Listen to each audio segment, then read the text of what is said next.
नमस्कार, मैं शालिनी और आप देख रहे हैं द न्यूज 15। 2025 में होने वाले बिहार विधानसभा चुनाव में एनडीए किस नेता के नेतृत्व में चुनाव लड़ेगा? क्या एक बार फिर से नीतीश कुमार ही एनडीए का चेहरा होंगे? इस सवाल पर केंद्रीय गृह मंत्री अमित शाह के ताजा बयान से राजनीतिक गलियारों में हलचल शुरू हो गई है। आमतौर पर तमाम राजनीतिक मुद्दों पर मीडिया के सामने क्लियर स्टैंड रखने वाले अमित शाह बिहार में नीतीश कुमार के नेतृत्व वाले सवाल पर टालमटोल करते दिखे। अमित शाह के ताजा बयान से राजनीतिक गलियारों में कंफ्यूजन शुरू हो गई। यह कंफ्यूजन पिछले कुछ समय से बढ़ गई है।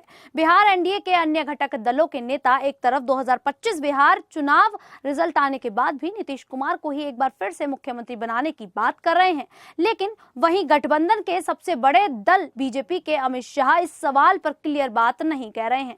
क्या एनडीए में शामिल होना अब नीतीश कुमार को भारी पड़ता नजर आ रहा है? चलिए एक उदाहरण से समझते हैं।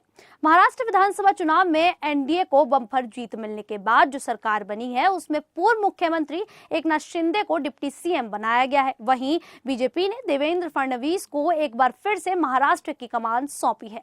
मौजूदा सरकार में डिप्टी सीएम एकनाथ शिंदे के नाराज होने के सवाल पर अमित शाह ने कहा कि शिंदे जी का नाराज होने का कोई कारण नहीं है। हमारी पार्टी की काफी ज्यादा सीट आई हैं। 2019 में भी हमारी काफी ज्यादा सीट थी, लेकिन हमने शिंदे जी को मुख्यमंत्री बनाया था। 2.5 साल पूरे चट्टान के साथ, हम पूरे विश्वास के साथ उनके साथ खड़े रहे हैं।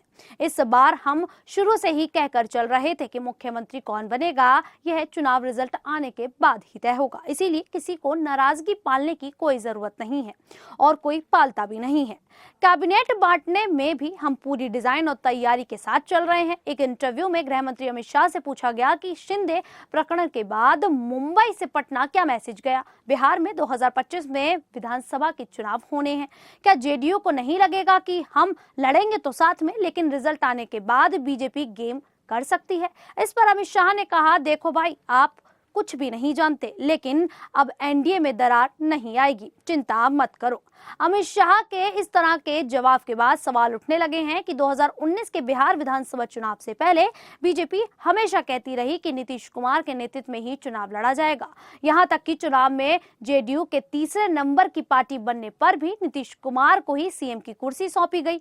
उस वक्त भी खबर आई थी कि बीजेपी की बिहार यूनिट नीतीश कुमार को सीएम बनाने के लिए तैयार नहीं थी, लेकिन प्रधानमंत्री नरेंद्र मोदी और गृह मंत्री अमित शाह से सजी बीजेपी के नेतृत्व में अपनी पार्टी के बिहार यूनिट की डिमांड को ठुकराते हुए नीतीश कुमार के नाम पर ही मोहर लगाई गई थी। अब 2025 के बिहार चुनाव से पहले बीजेपी की राज्य यूनिट के नेता डिप्टी सीएम सम्राट चौधरी जहां नीतीश कुमार के नेतृत्व में ही आगामी चुनाव लड़ने की बात मीडिया से कह चुके हैं, वहीं अमित शाह इस सवाल पर आखिरकार टालमटोल क्यों कर रहे हैं? क्या एकनाथ शिंदे की तरह ही नीतीश कुमार से भी सीएम की गद्दी छीन ली जाएगी? फिलहाल इस पूरे मामले को लेकर आप लोगों की क्या राय है? आप हमें कमेंट करके जरूर बताइएगा और इसी प्रकार की देश और दुनिया से जुड़ी खबरों के लिए देखते रहिए द न्यूज 15।